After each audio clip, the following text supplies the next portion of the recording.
IBA Grads, Gateway to Your Desired Future. अस्सलाम वालेकुम everyone, this is Talal Hussain from IBA grades. और आज आप लोगों से मैं एक बहुत इंपॉर्टेंट टॉपिक के ऊपर बात करने लगा हूँ। सुन के थक गया हूँ मैं इस चीज़ को और इस क्वेश्चन को कि सर स्कोर अच्छा कैसे आएगा ACT में। ठीक है सर, 1400 प्लस कैसे आ जाएगा, 1500 से ज़्यादा स्कोर कैसे आएगा, how do we get that ज़बरदस्त बड़ा स्कोर 1500 प्लस 1450 प्लस। तो ये तकरीबन जो बच्चा डिजिटल शार्ट देने वाला है उसकी ज़बान पे सवाल है कि किस तरह से मैं इस तरह का स्कोर कर लूँ। ठीक है, अब इसका आंसर तो ऑब्वियसली बहुत डिटेल्ड है और उसमें बहुत सारी चीज़ें हैं, लेकिन आज मैंने ये सोचा कि एटलीस्ट आप लोगों के सामने कोई ऐसी एडवाइस या ऐसी कुछ टिप्स रखूं जिससे इंशाल्लाह जो प्रैक्टिस आप ऑलरेडी कर रहे हैं उसमें आप लोगों को कुछ फ़ायदा हो और पेपर क्रैकिंग के एतबार से आप लोग अपना स्कोर थोड़ा और जहाँ पे फंस रहे हैं उससे थोड़ा सा और ऊपर जा सकें। तो आज मैं आप लोगों के साथ शेयर करूंगा 5 ऐसी टिप्स जो इंशाल्लाह अगर आप लोग अप्लाई करते हैं तो आपको डेफिनेटली अपने स्कोर्स के अंदर थोड़ी बहुत इंप्रूवमेंट फील होगी। अगर आप 1300 पे हैं तो आप इंशाल्लाह ऊपर जाएंगे एंड wherever you are इंशाल्लाह आप ऊपर जाओगे। 5 टिप्स इंशाल्लाह मैं आज आपके साथ शेयर करूंगा। ठीक है, और आप चाहते हैं अगर कि आगे भी ये टिप्स और ये स्ट्रैटेजीज आप लोग सुनते रहें तो हमारे चैनल को आप लोग सब्सक्राइब जरूर करें। ठीक है, और बेल आइकन पे भी क्लिक करें।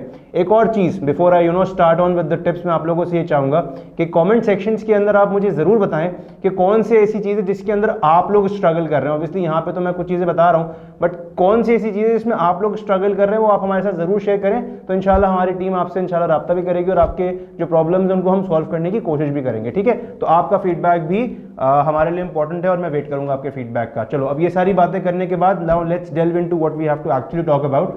तो पहली जो टिप है मेरी आप लोगों के लिए वो है क्लॉक मैनेजमेंट, वो है टाइम मैनेजमेंट। ठीक है, जो भी कह लो आप इसको। Now what that clock management means, clock management का मतलब ये है कि आप लोगों को बहुत अच्छी तरीके से आपके दिमाग में इसमें क्लैरिटी हो कि एक सवाल का आपके पास कितना टाइम है और उसके ऊपर आप लोग काम कर रहे हो। ठीक है, और आपकी हैबिट बन जाए इस हिसाब से। मिसाल के तौर पे डिजिटल ACT में अगर आप रीडिंग राइटिंग सेक्शन की बात करो तो you have a little over 1 minute for every question, right. तो आप लोग अपने आप को ट्रेन करो कि उससे कम टाइम में यानी 30 सेकंड्स 40 सेकंड्स के अंदर आप आराम से उस क्वेश्चन को सॉल्व करने की कोशिश करो। ठीक है, क्या तरीका है इसका, जब क्लॉक है आप क्लॉक को हाइड कर लो, आप क्लॉक को ना देखो कुछ टाइम के लिए और फिर आप देखो एक साथ 10 सवाल करो और देखो कि यार आपको अब टाइम ज़्यादा चाहिए कम चाहिए, आपने 10 मिनट में 10 सवाल किए कि नहीं, या आपको 12 13 14 मिनट लग गए 10 सवाल करने में। तो आप अपने आप को थोड़ा सा एनालाइज करो इसके ऊपर, जो अपनी प्रैक्टिस आप कर रहे हो कि आप क्लॉक मैनेजमेंट कर रहे हो कि नहीं कर रहे। बिकॉज अगर आपके पास टाइम है तो बहुत सारी चीज़ों पर आप इंप्रोवाइज कर लेते हो, बहुत सारे ऐसे कॉन्सेप्ट जो आपको नहीं आते वो भी आप अच्छे कर लेते हो। ठीक है,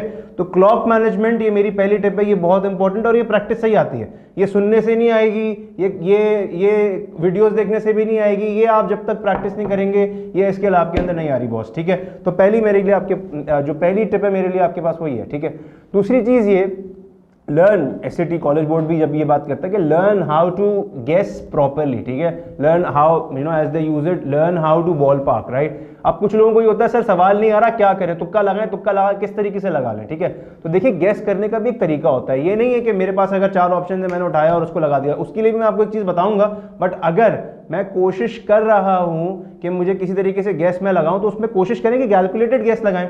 और कैलकुलेटेड गैस का मतलब क्या है, कैलकुलेटेड गैस का मतलब ये है कि आप एटलीस्ट अगर 4 ऑप्शंस हैं तो उनमें से 2 को तो एलिमिनेट करो।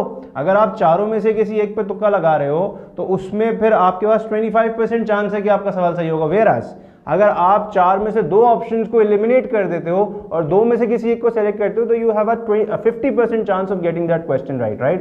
तो अगर आप गैसिंग की तरफ जा रहे हो तो मेक श्योर कि वो जो आपका गैस है that is a calculated gas. ठीक है, दैट इज टिप नंबर 2।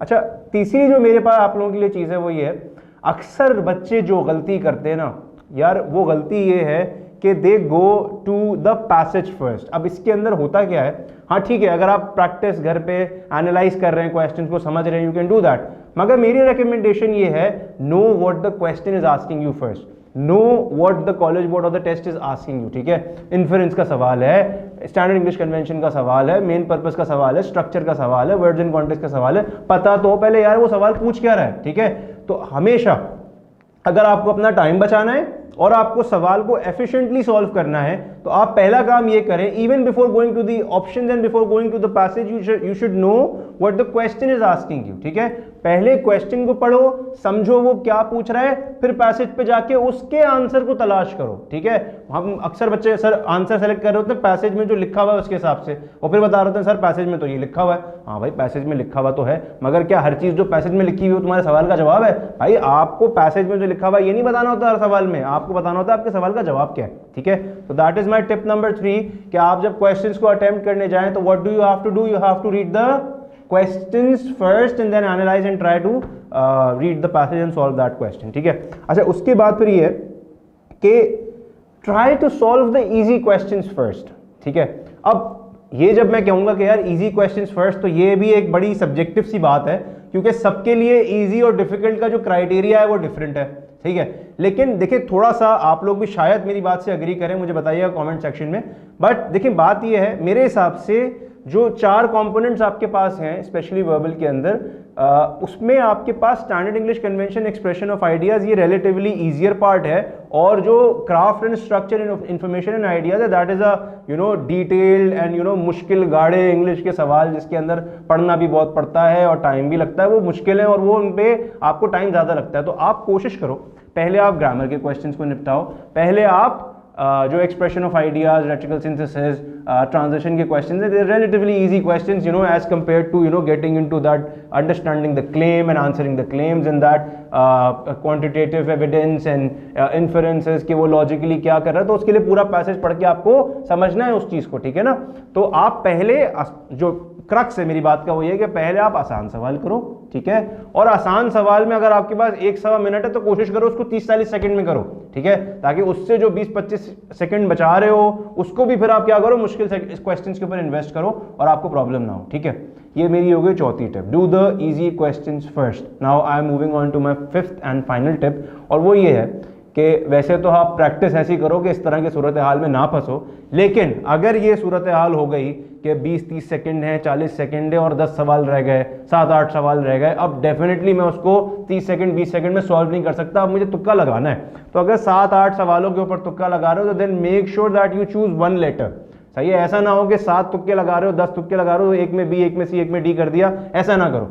कोई एक लेटर आप चूज करो। ठीक है, बिकॉज प्रोबेबिलिटी है कि आपके पास अगर 10 सवाल हैं तो उसमें एटलीस्ट 3-4 सवाल ऐसे होंगे, अगर आप सारे ए कर रहे हो तो उसमें से कोई 3-4 सवाल ए होंगे, 3-4 सवाल बी होंगे, 3-4 सी होंगे, या 1-2 3-4 डी बी होंगे। ठीक है, तो if you are going for that kind of guessing in which you do not have any time, then choose only 1 letter and then go for it. सही है, तो ये मेरी 5 टिप्स हैं, इंशाल्लाह I will be coming up with more. और मुझे इसमें अगेन मैं फिर वही वाली बात रिपीट करूंगा, मुझे हेल्प होगी अगर आप लोग कमेंट सेक्शन में मुझे बताओगे आपको प्रॉब्लम क्या हो रही है, तो आपको इंशाल्लाह फिर हम और उसके हिसाब से मजीद वीडियोस बता पाएंगे। ठीक है, तो आज के लिए इतना ही। ठीक है, आई होप ये वीडियो आपको हेल्प करेगी। I will be back with some more videos इंशाल्लाह। दिस वाज तलाल हुसैन, अस्सलाम वालेकुम, थैंक यू सो मच।